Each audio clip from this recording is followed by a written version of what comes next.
spots, and it's like, whoa, and it blows your mind. It's all the shading and stuff. It's really well shaded. Everything looks so rounded. And you're really going to think that it's a game that's a generation ahead of its time. Yeah, brilliant.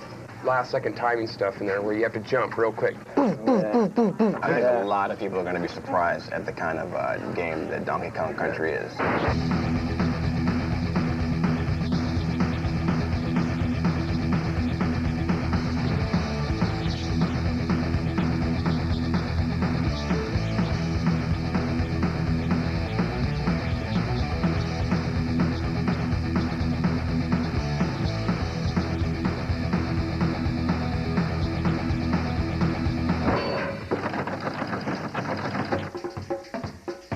Here we are today on our way to Redmond, Washington to take an exclusive insider's look at Nintendo's new revolutionary yet unreleased game, Donkey Kong Country.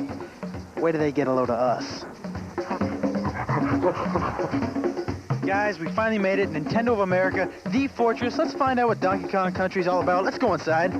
Let's do it. Hey, it's Ken Lobb, development manager. Hey, man, how's it going? Donkey Kong Country, how you doing? Ken, what is the deal with this here? Yeah, we get a lot of letters, and they like to put pretty pictures on the front of the envelope, so we'll, like, stick it on the wall, you know? So, Ken... You want a banana? No thanks. Ken, I want in on this Donkey Kong Country thing. I want in. I want on the inside. I don't know. Ken, me and you, pal, we go back a long way? Come on. What do you think? Old time's sake? Okay, I'll take you to the treehouse. The treehouse? God, I hope there's no climbing involved. Here it is. What's the password? Diddy. Password? Diddy? Yeah!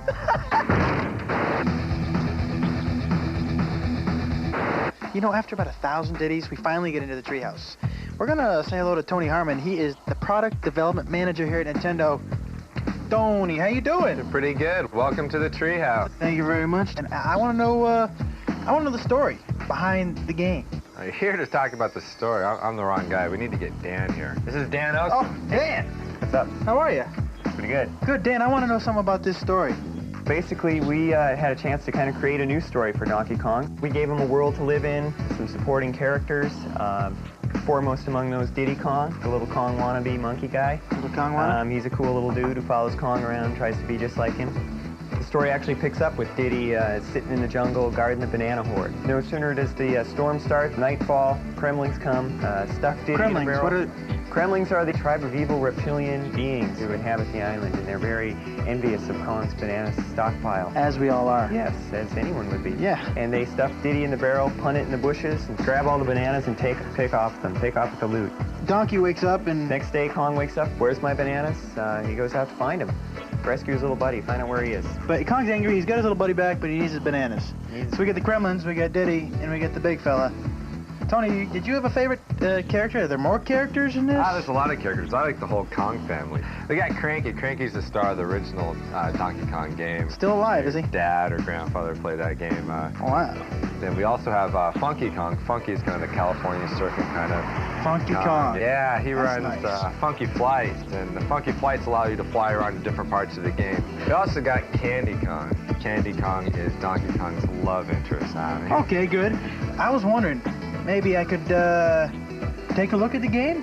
Yeah, sure. Right over here. These guys are so easy. Yeah. This is Armand, and this is Rich. Hey, how you doing? Oh, hey. These guys test Donkey Kong Country for a living. We have hundreds of areas in Donkey Kong Country, and these guys have to play each area probably 100, 200 times each, weeding out all the bugs. This is a prototype board. There is 8 chips on this, 4 meg each, which makes it a 32 meg game, the biggest game ever. This 32 megs allows us to do a variety of action and a variety of backgrounds. We have snow levels, jungle levels, The pyramid type level. pyramid levels, cave scaffolding levels, level. The forest levels. The industrial level. And underground, factories, all kinds of lot of different bizarre levels places that you wouldn't expect to find on an island. Yeah, it does. We've got a bunch of guys that call it goodies. These guys help you out. We got Ramby, who's a rhinoceros who bashes through some walls, helps you find some hidden areas. We got Winky the frog. He's bad. He can jump on top of like Espresso either. Yeah, we got Espresso. That's an ostrich, a flying ostrich with these little bitty wings and goes flapping along the top of the screen. We have a lot of other special effects we do as well. On the snow level, we have 12 different layers of snow going back and forth. We have forest levels with parallax scrolls for dimension in the game. Well, how did this project get started? Visited my friends at Rare. Rare's been working with Nintendo for a number of years, and Tim Stamper, the head creative person there, was telling me about an idea he had to make a game out of fully rendered characters. Tim, I was just curious as to how you made them look so real. Because we're based in Twycross, we have a zoo about 2 miles away. Ah, you went to the zoo. The zoo, yeah, and had a good look at the gorillas and the monkeys, and with video cameras, it was pretty funny. Hey, big fella. Hey, there's Diddy. Diddy Donkey. Oh, get out of the way, Diddy. How's it feel to be a prototype, fellas? Using advanced computers to produce a three-dimensional model that we can display on a computer screen. So, what do you got to eat here? Well, today we got the cream of banana soup, the banana and peanut butter sandwich. Hey, your name is George, George Zachary from Silicon Graphics. I was wondering if you could help me out a little bit in explaining the game. Sure, it's a really cool game. It was created on this thing called the Challenge, which is this really advanced supercomputer. Basically, picture 20 supercomputers in a box. Now, with all this technology, am I going to have to buy an adapter for my home Nintendo? Not at all. In fact, when the game was created on the Challenge, it was basically specially output to the Super Nintendo game system. So it basically comes in a cartridge, you stick it in the system, and you play. How do we make the roundness, the 3D? Actually, it was created on the Challenge, first in a wireframe. Actually, then you grow shade them, or you can Phong shade them, and then you actually texture map them. And you can even trilinearly bitmap interpolate. That sounds a little dangerous. Let me ask you this. I heard downstairs something about ACM Yeah, technology. that's advanced computer modeling. Basically, what you can do with it is it lets you create fully realistic, fully rendered 3D graphics, so the person has a sense of really being there. Same computers that we used in Terminator 2, Jurassic Park, new movies like True Lies, Mask. A year and a half later, we're closing on the finish of the game. All right, here we are. We're about to talk to two guys who play this game 24 hours a day, 7 days a week. And guess what, folks? Guess what? They get paid. This is Henry. Henry, say hello. Hey, what's up? Henry, we were wondering if maybe you could show us a couple tips and pointers. Yeah, sure, no problem. That'd be great.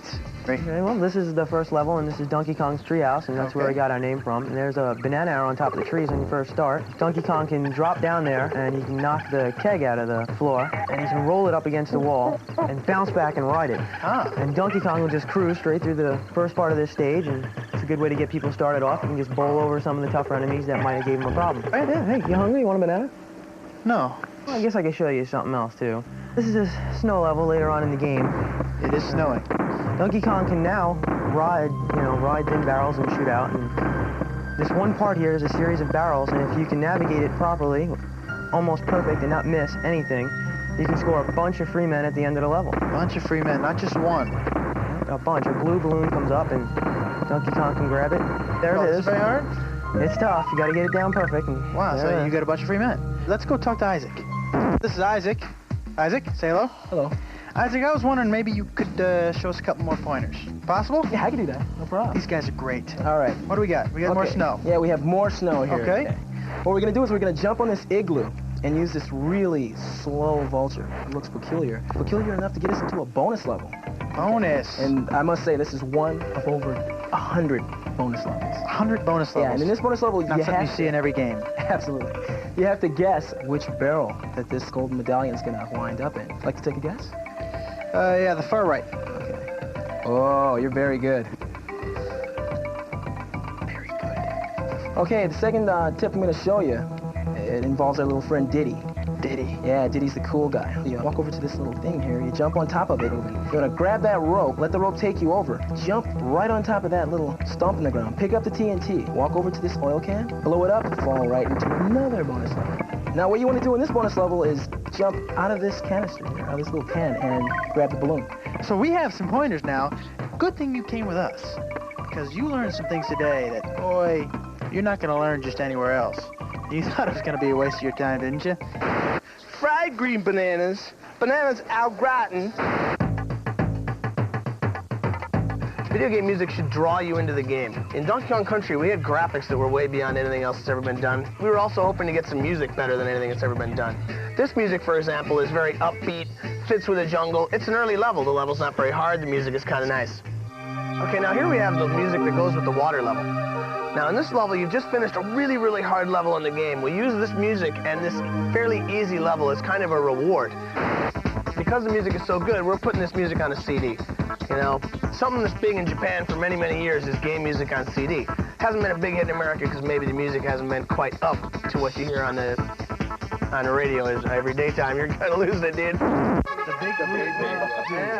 got massive Smurfs attacking him on the scaffold level. What are the big blue Well, the reason why I like them is because, for one, they're big, they're blue, and they're buff. And when you hit them, they kind of bounce. The morphing rocks. The Those morphing guys rocks, are so cool, man. You touch these barrels and the lights turn on and off. And these rock guys are just kind of rolled up.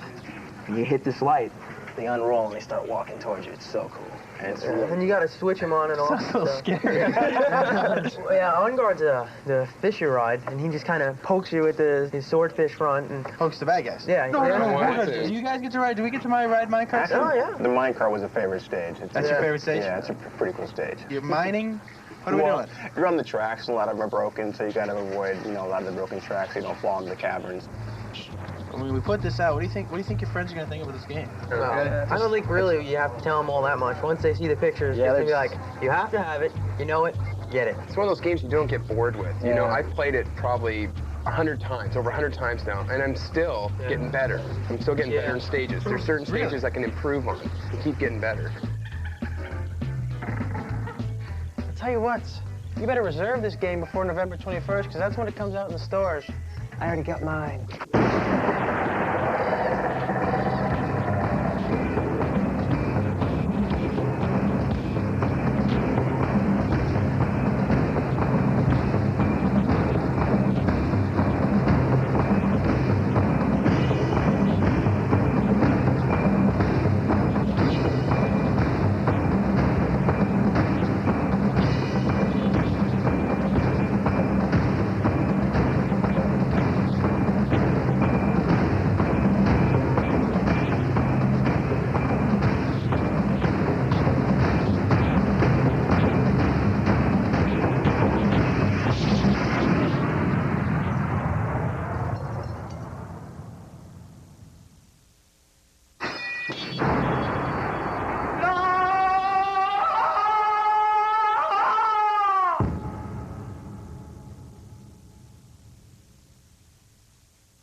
Let's see what's in here.